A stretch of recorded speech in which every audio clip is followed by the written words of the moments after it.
Oke, hari ini kita masuk ke praktikum kedua untuk pengantar analisis data kategorik, yang mana pada pertemuan kali ini kita akan membahas 5 materi, yaitu uji peringkat bertanda Wilcoxon, uji Mann-Whitney, korelasi Spearman, uji tanda data berpasangan, dan uji Wilcoxon data berpasangan.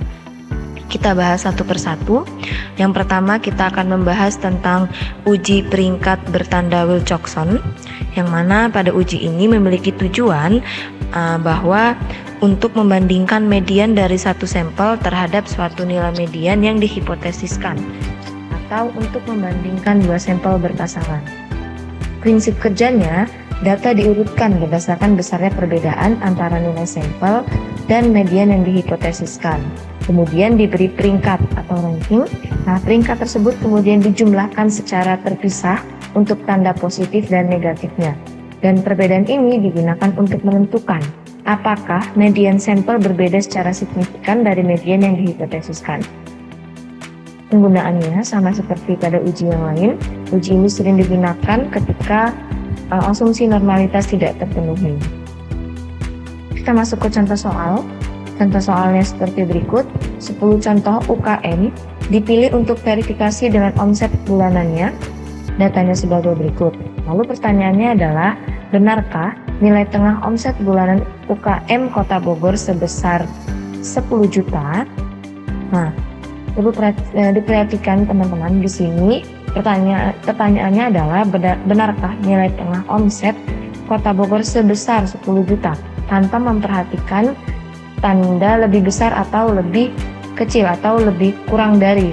Pada uji tanda sebelumnya, di pertemuan sebelumnya, kita memperlihatkan bahwa pertanyaannya lebih besar atau lebih kecil atau lebih rendah. Namun di sini hanya ingin melihat besarnya perbedaan. Apakah sebesar 10 juta? Nah, kita coba di R-nya sebagai berikut. Kita masukkan datanya, lalu median hipotesisnya yaitu 10. Lalu kita lihat di sini adalah 10 juta, jadi median hipotesisnya 10. Kita lakukan pengujian. Nah, dilihat di sini alternatifnya yaitu adalah uji dua arah, karena tanpa memperhatikan lebih besar atau kurang dari atau lebih kecil. Jadi menggunakan uji dua arah. Lalu hasilnya adalah p-value lebih besar daripada alfa, yaitu 0,55 lebih besar dari 0,5. Nah, karena p-value lebih besar dari alfa, maka belum cukup bukti untuk menyatakan bahwa nilai tengah omset bulanan UKM Kota Bogor sebesar 10 juta. Lanjut ke uji Mann-Whitney. Nah, tujuan dari uji Mann-Whitney ini dikenal sebagai uji Wilcoxon-Ransom. Digunakan untuk membandingkan dua kelompok independen guna mengetahui apakah distribusi satu kelompok cenderung lebih besar atau lebih kecil daripada kelompok lain. Nah, uji ini adalah alternatif dari non-parametrik dari uji T untuk dua sampel independen ketika asumsi normalitas tidak terpenuhi. Prinsip kerjanya, data dari kedua kelompok diurutkan bersama dan peringkat diberikan untuk masing-masing nilai. Jadi setelah diurutkan, diberikan peringkat untuk masing-masing nilai, kemudian jumlah peringkat dari kedua kelompok dibandingkan. Jika distribusi antara kedua kelompok berbeda, jumlah peringkat akan berbeda secara signifikan. Nah, penggunaan ini sering digunakan pada data ordinal atau data interval yang tidak memenuhi asumsi normalitas. Misalnya membandingkan produktivitas padi antara dua jenis dataran yang berbeda. Nah, kita masuk ke contoh soal. Menteri Pertanian mengambil 24 sampel padi di dataran rendah dan 24 sampel padi di dataran tinggi. Menteri tersebut mengatakan bahwa produktivitas padi di dataran rendah lebih besar dibandingkan dengan dataran tinggi. Ujilah dengan uji Mann-Whitney pernyataan menteri tersebut pada taraf 5%. Nah, kita ingin membuktikan apakah pernyataan dari menteri tersebut benar atau tidak sesuai dengan data yang kita sajikan sebagai berikut. Nah, berikut merupakan dalam aplikasi R-nya. Kita analisis, hasilnya adalah p-value-nya kurang dari alfa. Maka cukup bukti untuk menyatakan bahwa produktivitas padi di dataran rendah lebih besar dibandingkan dengan dataran tinggi pada taraf nyata 5%. Lalu kita masuk ke pembahasan selanjutnya, yaitu korelasi Spearman. Nah, tujuan dari korelasi Spearman ini digunakan untuk mengukur hubungan monotonik antara dua variabel ordinal atau interval atau rasio yang tidak harus linear. Nah, ini adalah alternatif non-parametrik dari korelasi Pearson yang tidak memerlukan asumsi linearitas atau normalitas. Prinsip kerjanya, nilai dari kedua variabel diberi peringkat dan korelasi antara peringkat ini dihitung. Korelasi Spearman mengukur kekuatan dan arah hubungan monotonik antara kedua variabel. Penggunaannya, uji ini digunakan ketika ingin mengetahui apakah ada hubungan antara dua variabel yang tidak harus linear. Misalnya, mengukur hubungan antara kehadiran dalam kuliah dan nilai ujian akhir. Nah, kita masuk ke contoh soal. Berikut ini adalah data jumlah kehadiran dalam kuliah dan nilai ujian akhir. Jadi ingin melihat hubungan antara kehadiran dengan nilai akhir ujian. Nah, disajikan data sebagai berikut. Kita masukkan analisis dalam R-nya. Lalu hasilnya adalah p-value-nya 0,2095 dengan rho-nya atau nilai korelasinya yaitu 0,4345.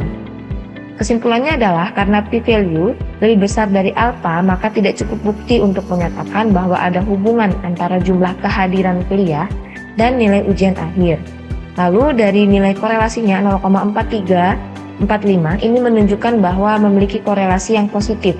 Semakin meningkat jumlah kehadirannya, maka bisa juga nilai ujiannya pun akan semakin meningkat. Lalu kita lihat ke uji tanda data berpasangan.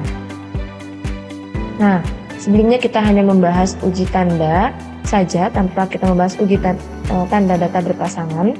Nah, tujuan dari uji tanda untuk data berpasangan digunakan untuk menguji apakah median dari perbedaan antara dua pengukuran berpasangan sebelum dan sesudah berbeda dari 0. Ini adalah uji non-parametrik sederhana yang hanya memperhatikan arah tanda perbedaan, bukan besar perbedaannya.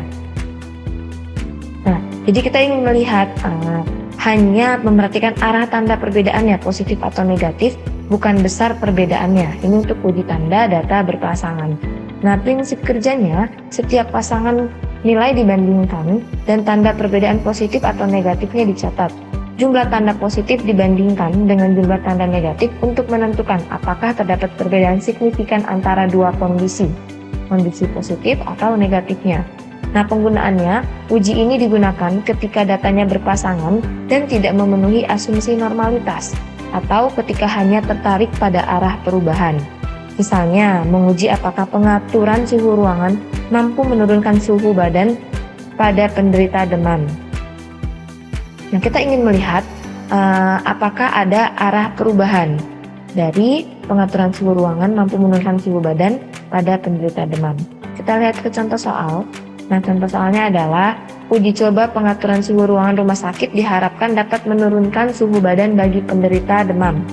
Sebelum pengaturan suhu ruangan dilakukan pengukuran suhu badan awal dan pengaturan suhu ruangan dilakukan pengukuran suhu badan akhir. Jadi sebelum dilakukan pengaturan suhu ruangan, kita mengukur dulu pengukuran suhu badannya ketika di awal, dan ketika sudah dilakukan pengukuran suhu ruangannya, kita lihat pengukuran suhu badan di akhirnya. Lalu pertanyaannya adalah apakah model pengaturan suhu ruangan mampu menurunkan suhu badan bagi penderita demam. Kita ingin melihat apakah pengaturan suhu ruangan ini mampu menurunkan suhu badan bagi penderita demam. Kita lakukan uji analisisnya, yaitu kita masukkan data awal, data akhir, lalu datanya awal dan akhir. Kita lihat di sini adalah karena awal dikurang akhir, maka di alternatifnya adalah greater.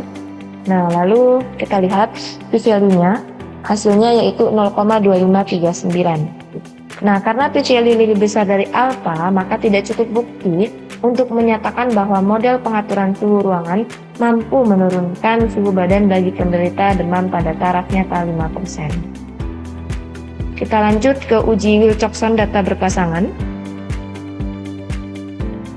Nah, uji Wilcoxon data berpasangan ini adalah digunakan untuk membandingkan dua sampel berpasangan Uji ini menguji apakah distribusi perbedaan antara dua pengukuran berpasangan secara signifikan berbeda dari nol. Ini adalah alternatif non-parametrik dari uji T berpasangan ketika asumsi normalitas tidak terpenuhi. Nah, prinsip kerjanya, perbedaan antara dua pengukuran dihitung dan nilai-nilai ini diberi peringkat berdasarkan besarnya perbedaan tanpa memperhatikan tanda. Ingat di sini tanpa memperhatikan tandanya, positif atau negatif. Nah, peringkat ini kemudian dijumlahkan secara terpisah untuk nilai positif dan negatif, dan perbedaan jumlah ini diuji untuk menentukan signifikansi. Nah, penggunaannya, uji ini sering digunakan ketika ada dua pengukuran yang berpasangan, misalnya sebelum dan sesudah intervensi, dan kita ingin mengetahui apakah terdapat perubahan signifikan atau besarnya perbedaan dari hasil tersebut. Misalnya menguji apakah indeks pembangunan manusia IPM kota kabupaten meningkat setelah masa pemerintahan tertentu. Nah, kita masuk ke contoh soal. Contoh soalnya adalah BPS Provinsi Jawa Barat telah mengukur IPM pada 10 kota atau kabupaten di Provinsi Jawa Barat.